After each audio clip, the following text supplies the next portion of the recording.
Bien, hermanos, entonces estamos en Génesis capítulo 3, versículo 1 hasta el 7. Daré la lectura, hermanos. Estemos atentos y vamos a estar reflexionando los próximos minutos sobre las enseñanzas que encontramos aquí. Dice el título en la versión Reina Valera, desobediencia del hombre. Desobediencia del hombre. Pero la serpiente era astuta, más que todos los animales del campo que Jehová Dios había hecho, la cual dijo a la mujer: ¿con qué Dios os ha dicho no comáis de todo árbol del huerto? Y la mujer respondió a la serpiente: del fruto de los árboles del huerto podemos comer, pero del fruto del árbol que está en medio del huerto, dijo Dios, no comeréis de él ni le tocaréis, para que no muráis.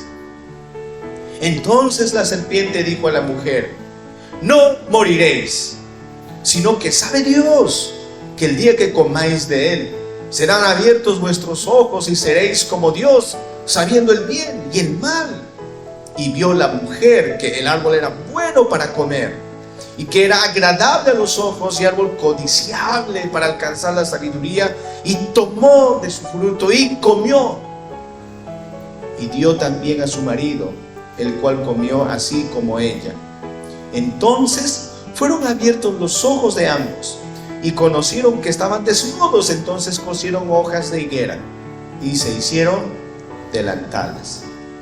Hasta aquí, hermanos, la lectura de la palabra del Señor. Quiero empezar, hermanos míos, afirmando algo que es obvio para todos nosotros, pero es necesario decir. Hermanos, nosotros vivimos en un mundo que manifiesta la sabiduría de Dios. Cuando vamos al mar, seguramente algunos de ustedes, hermanos, vamos a tal vez ir a la playa, o tal vez en estos días hemos ido a la playa. Personalmente, hermanos, cuando yo voy a la playa y veo el mar, yo me alegro mucho, hermanos, y sobre todo me asombro, me maravillo, hermanos, viendo la creación de Dios, viendo la creación perfecta que ha hecho Dios. El mar, hermanos, para mí, en mi opinión, es un lugar muy bonito. El mar es un lugar muy bonito. Cuando vemos las hermosas plantas que hay en el campo, no hay nada más precioso que sentir amor y que te amen y que tú ames, ¿no? Bonito, hermanos, cuando uno se hace regalos y flores, ¿no? Vivimos en un mundo donde existe la belleza, hermanos. Vivimos en un mundo donde existe el amor, donde existe la gratitud, ¿no? Donde existe la amistad. Vivimos en un mundo, hermanos, donde hay cosas bellas, donde hay cosas hermosas. Vivimos en un mundo, hermanos, donde hay muchas cosas buenas, donde el ser humano actualmente, hermanos, está trabajando para mejorar las condiciones de vida de todos los seres humanos. Tenemos avances de tecnología, avances de ciencia, tenemos celulares. Hace 30 años atrás, ¿quién iba a pensar que iban a existir estos aparatos que nos están facilitando la vida a muchos de nosotros, hermanos? Hace años atrás, ¿quién iba a pensar, hermanos míos, que la ciencia y la salud iba a avanzar? Antes se hacían operaciones cortando el cuerpo de la persona. Ahora, hermanos, incluso no necesitan cortar la piel, simplemente poner un tubito y ya las operaciones se realizan. Entonces, es obvio, hermanos, que vivimos en un mundo donde hay cosas muy buenas, vivimos en un mundo donde hay beneficios para las personas, vemos a gente caritativa, vemos a personas que tratan de cuidar, hermanos, la creación. Pero al mismo tiempo, hermanos, vivimos en un mundo lleno de maldad. Así como el hombre puede crear medicinas para curar a los enfermos, de esa misma manera el hombre crea armas, crea sustancias tóxicas para destruir a su prójimo. Así como vemos, hermanos, una creación hermosa, el mar, todo muy bonito, también existen terremotos, también existen tsunamis. Así, hermanos, como existen cosas buenas, lamentablemente, hermanos, en nuestro mundo caído, hermanos, vemos también el dolor, vemos la frustración, vemos las desgracias. Así como hay gratitud, Así como el hombre por un momento puede ser dadivoso, puede dar cosas buenas, al mismo tiempo, hermanos, ese hombre puede destruir su familia. Así como hay gente tan capaz y tan inteligente en diferentes áreas en su vida. Buenos maestros, buenos ingenieros, buenos médicos, buenos abogados que defienden la justicia. Al mismo tiempo, hermanos, estas mismas personas están destruyendo su familia, están destruyendo a su hogar. Buenos médicos que están salvando la vida en los hospitales, pero al mismo tiempo no pueden salvar la vida de su familia, no pueden restaurar su hogar. Médicos que están curando a otros, pero asimismo no se pueden curar.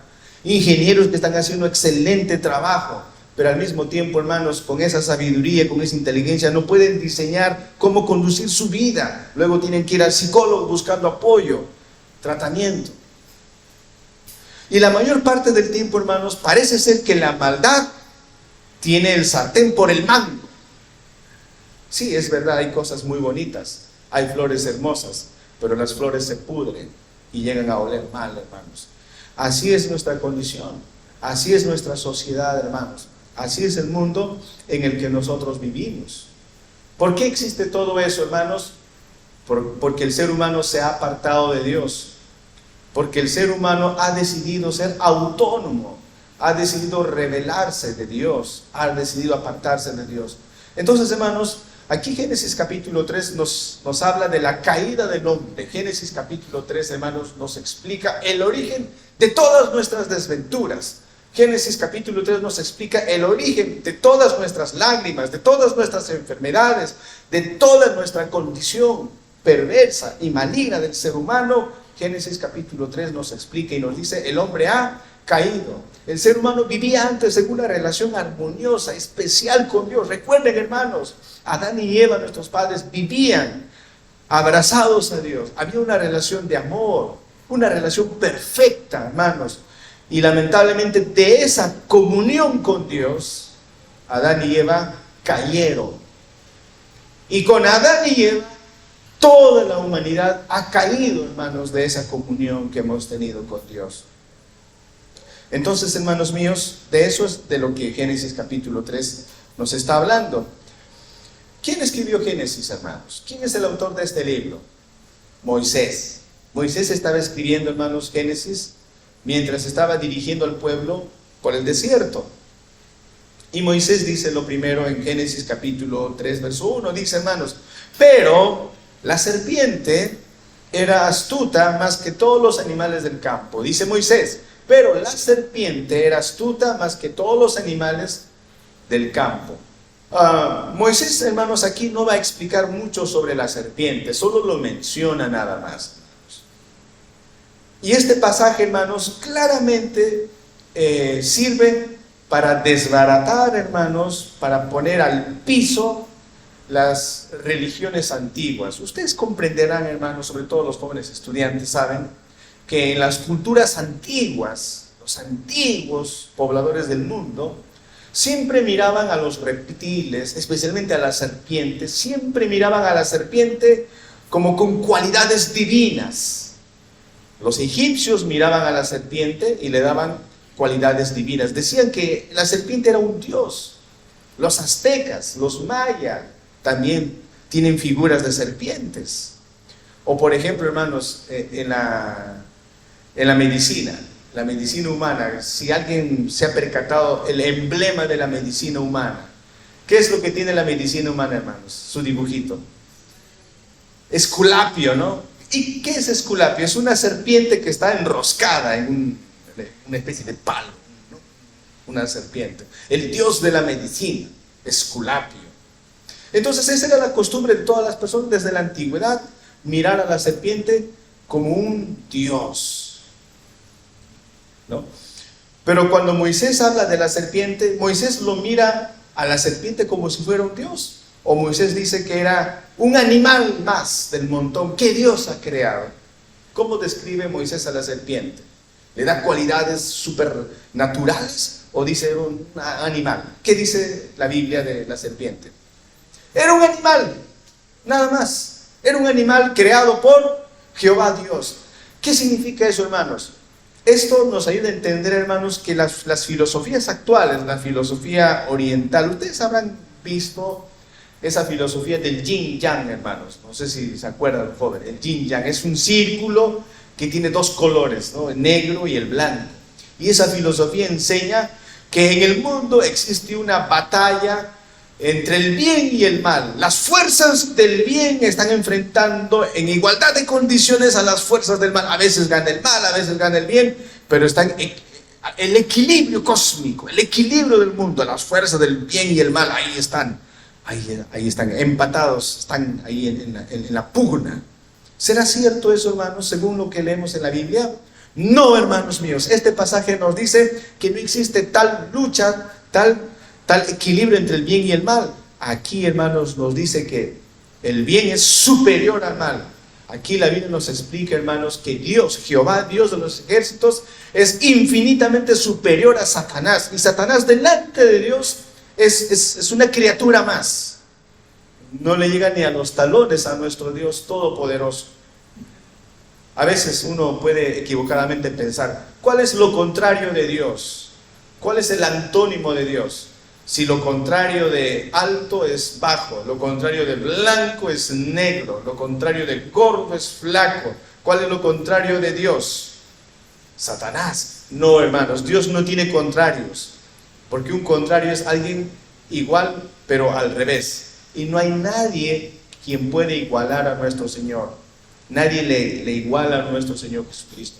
Entonces, hermanos, aquí vemos que incluso, hermanos, el pecado del hombre, la desobediencia de Adán y Eva, el pecado de toda la humanidad, hermanos míos, no le sorprende a Dios. Dios sigue en el control soberano, hermanos.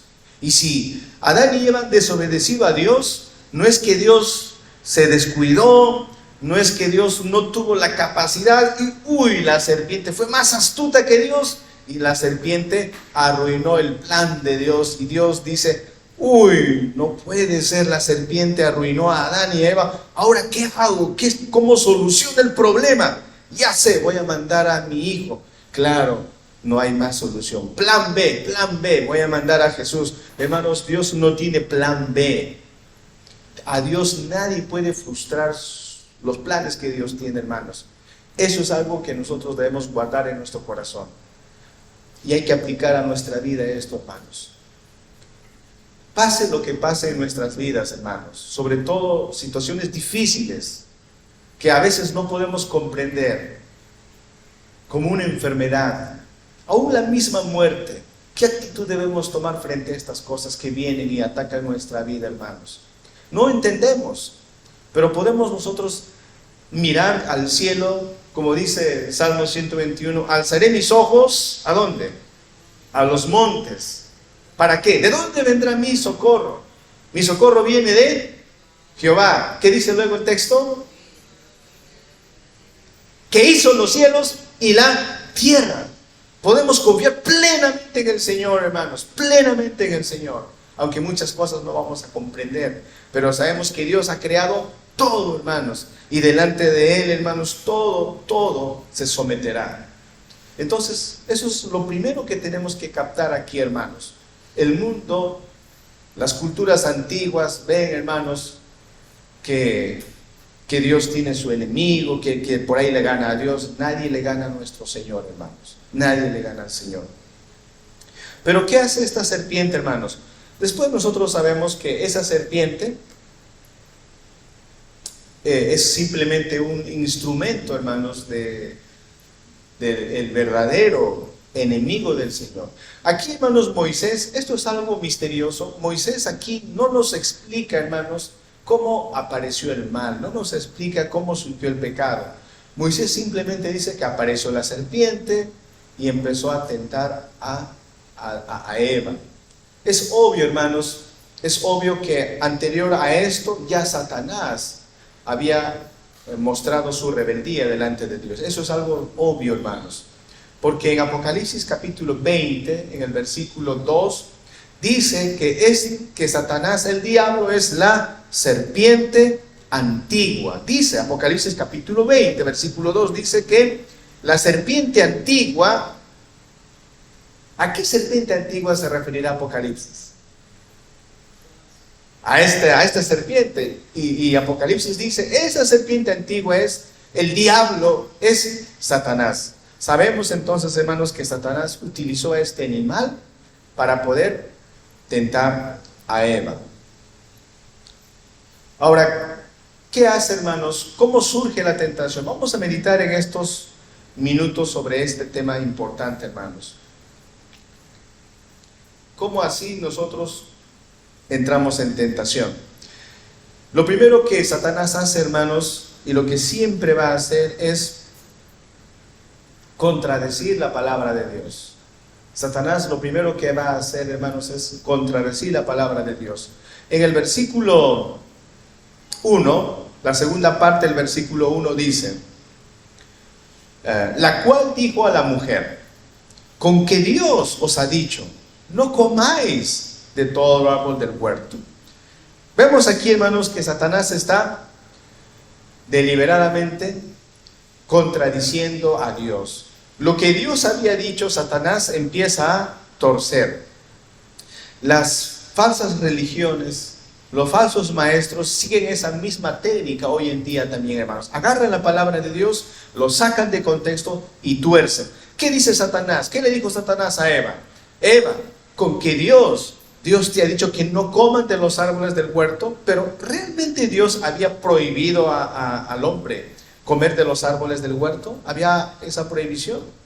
Si leemos en Génesis 1:29, vamos a leer las palabras que Dios dijo. Génesis 1:29 dice, y dijo Dios, he aquí que os he dado toda planta que da semilla, que está sobre la tierra, y escuchen esto, hermanos, y todo árbol, repito, y todo árbol en que hay fruto y que da semilla, os serán para comer. Todo árbol será para comer. ¿Pero qué dice Satanás? ¿Dios te ha dicho que no comas de los árboles? ¿Pero qué había dicho Dios? Todo árbol será para comer. ¿Se dan cuenta, hermanos? ¿Qué hace Satanás? Agarra las palabras que dijo Dios y tuerce las palabras. ¿Cómo te sientes tú cuando alguien dice, usa tus palabras y lo tergiversa para perjudicarte? ¿Cómo te sentirías tú cuando alguien viene y te dice, tú dijiste eso, yo escuché, incluso te tengo aquí grabado, incluso te graban, pero hacen un corte a la grabación y es verdad, es tu voz? ¿Cómo te sentirías tú cuando alguien viene y trata de perjudicarte con tus propias palabras? ¿Te sentirías mal o no te sentirías mal en ese momento? ¿Se acuerdan de nuestro Señor Jesús, hermanos?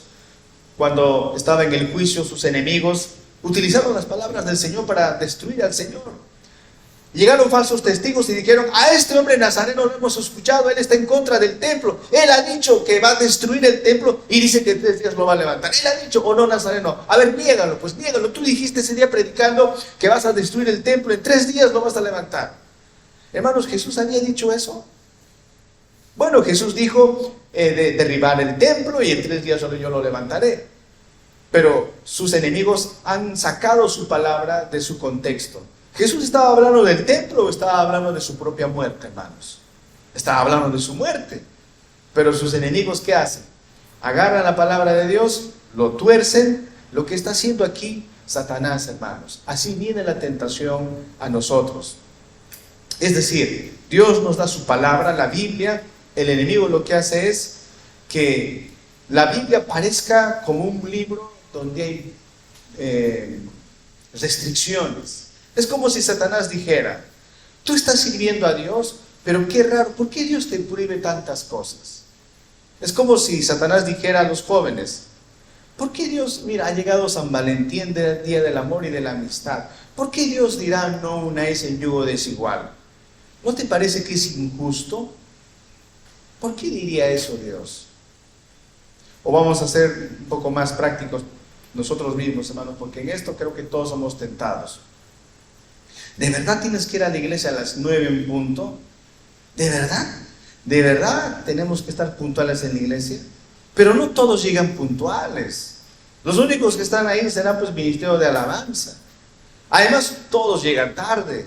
Si yo llego 9:15 no hay ningún problema. Total, estamos a la hora todavía. No, pero si yo llego a la iglesia a las 9:30, todavía llego a las alabanzas. No, mejor a las 10. Claro, es que el culto va a empezar 9:15, seguramente a las 10 de la mañana llegamos a la última alabanza y a buena hora llegamos incluso a la confesión de fe, llegamos a la prédica. Mejor a las 10. Total, toda la semana tenemos mucha chamba, mucho trabajo, muchos problemas en la casa. Mejor lleguemos un poco tarde. Pero ¿qué nos dice el Señor, hermanos, en su palabra? ¿Dios admitirá eso de nosotros, hermanos? ¿Dios estará muy de acuerdo en que nosotros lleguemos tarde a su casa? ¿A Dios le agradará, hermanos, eso, que nosotros el tiempo que hemos separado al final no le estemos dando de 9 en adelante, sino le estemos dando de 10 en adelante? ¿Será correcto eso, hermanos míos? Pienso que tú estás de acuerdo conmigo. Tú estás de acuerdo conmigo. No es correcto eso, hermanos. No es correcto eso. Entonces lo que Satanás primero hace, hermanos, es tuerce el mandato de Dios. Tuerce el mandato de Dios. Hay algo más que aquí Satanás tuerce. Tuerce el orden que Dios ha establecido, hermanos. Fíjense, hermanos. Adán y Eva fueron creados a imagen y semejanza de Dios con la tarea de administrar la creación de Dios. Adán y Eva, hermanos, tenían que administrar a los animales, a las plantas. Tenían que sojuzgar a los animales. El orden es, hermanos, Adán, Eva y abajo los animales. Pero ¿qué hace Satanás, hermanos? Ese orden que ha establecido Dios, y debe existir ese orden, ¿qué hace Satanás? Todo lo que Dios hace, Satanás lo invierte. Satanás lo pone patas arriba. ¿Y qué hace Satanás? Utiliza a un animal y lo eleva por encima del hombre. ¿Quién es el que está aquí tomando la iniciativa en este diálogo macabro? Satanás, hermanos. Es como si fuera Satanás la cabeza de la humanidad. Es como si la serpiente, este animal, fuera el jefe. Y luego debajo de la serpiente, ¿quién está? Eva. Y debajo de Eva, ¿quién está? Porque la Biblia dice que la serpiente tentó a Eva. Eva comió el fruto. Después, ¿qué hizo Eva? Fue a su esposo. ¿Y qué hizo su esposo, hermanos? Dice la Biblia que objetó, puso peros, discutió con la mujer. ¿Qué hizo el esposo? Dice la Biblia lo que hizo el esposo. Simplemente dice la Biblia que él también comió al igual que Eva. Miren, hermanos, el orden de Dios era Adán, Eva y toda la creación. Así era el orden de Dios. Pero ¿qué hizo Satanás? Lo puso patas arriba. Primero la serpiente, el animal. Hermanos míos, cuando uno sigue los mandatos de Satanás, que es la desobediencia, no es que el hombre, hermanos, está haciéndose más moderno, más humano. Hoy en día nuestra sociedad se jacta de que somos una sociedad más moderna, más inclusiva, somos una sociedad más avanzada porque tenemos celulares, porque tenemos la tecnología. El hombre está planificando mandar una expedición a Marte. Estamos muy avanzados, lo máximo en nuestra generación. Pero ¿cómo estamos en nuestra ética, hermanos? ¿Cómo estamos en nuestra moral? ¿Estamos igual de avanzados en nuestra moralidad, en nuestra ética, la sociedad entera, hermanos? ¿Cómo está nuestra sociedad hoy en día? Sumidos, hermanos, en la pudredumbre de la inmoralidad. Hombres que pueden ser científicos, hombres que pueden ser superdotados, pero al final hombre con hombre, mujer con mujer. Miren, hermanos, esto es lo que Satanás ha permitido hacer y esto es lo que nosotros también hemos voluntariamente querido hacer. Cuando el hombre obedece a la serpiente y sigue ese patrón que Satanás ha hecho, hermanos, en realidad, hermanos, a esto también se refería el apóstol Pablo en Romanos capítulo 1. Voy a leer ese pasaje con ustedes. Vayamos a Romanos capítulo 1. ¿Cómo toma esto el apóstol Pablo? Adán y Eva obedecieron la voz de esta serpiente. Sabemos que es Satanás. Pero ¿qué dice Romanos capítulo 1? En el versículo 22. Romanos 1, 22 en adelante, hermanos. Tomen nota, por favor. Profesando ser sabios, se hicieron necios. Repito. profesando ser sabios, se hicieron necios. ¿Cómo es actualmente nuestra sociedad, hermanos? ¿Qué piensa nuestro mundo de los cristianos evangélicos? ¿Pensarán, la sociedad, hermanos, valora al evangélico? La sociedad dirá, oh, los evangélicos son gente que hay que escucharles, son gente de renombre. ¿La sociedad nos aprecia a los evangélicos? ¿O qué dirá la sociedad de nosotros? Son gente que sigue un libro antiguo, nosotros somos los sabios, nosotros somos los inteligentes, pero los que van a la iglesia evangélica, esos son retrasados, flojos.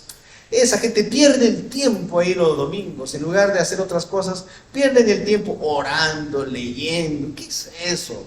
¿Qué gente más atrasada? Siguen creyendo en un Dios. Oh, no.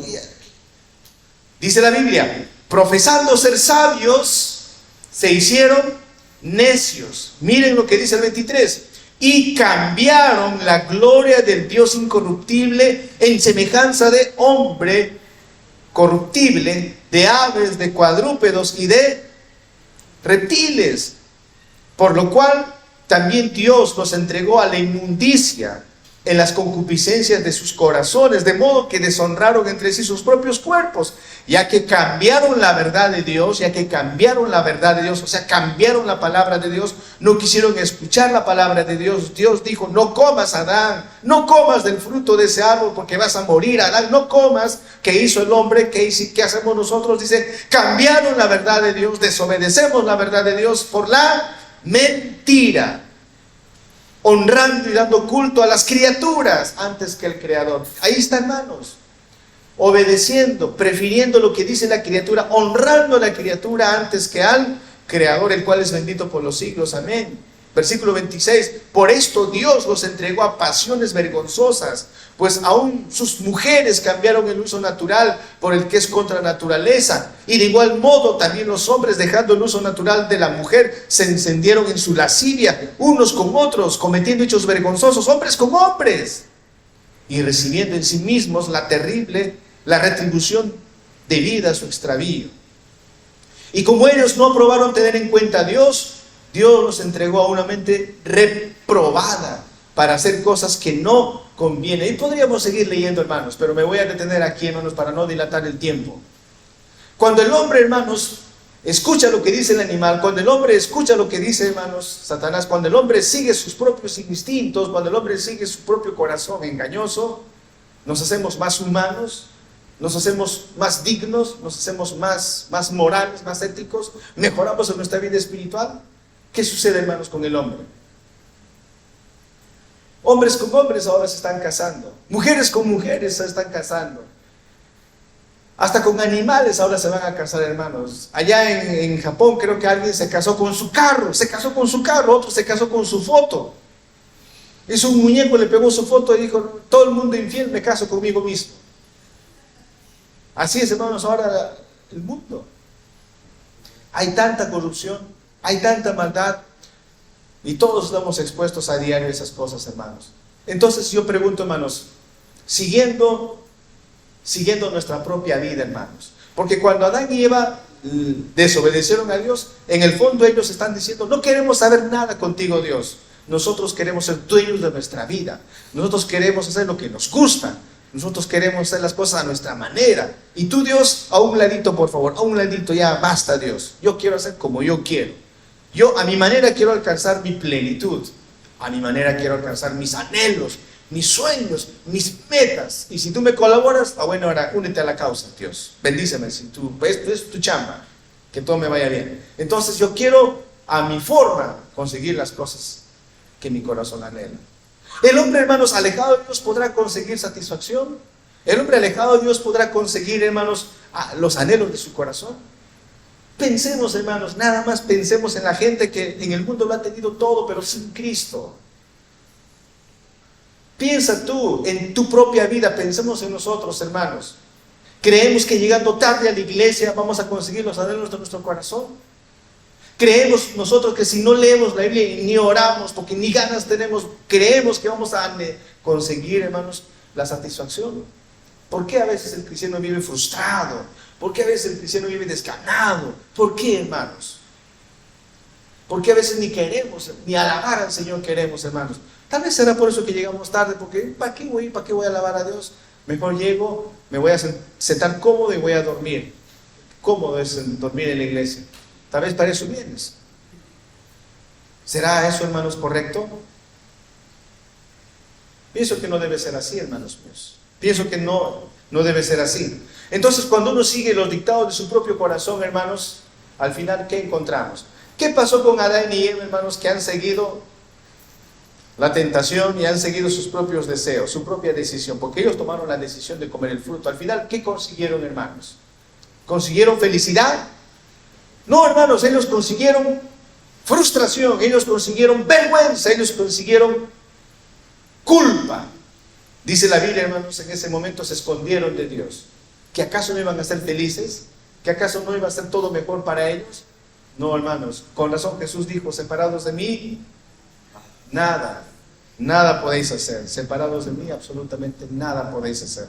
Para concluir, hermanos, dos cosas que quiero decir a ustedes. Uno, quiero leerles, hermanos. Encontré un escrito de un pastor puritano, un pastor inglés llamado John Howe. Me pareció interesante y quiero compartirles lo que él escribió hablando sobre esta desgracia del hombre.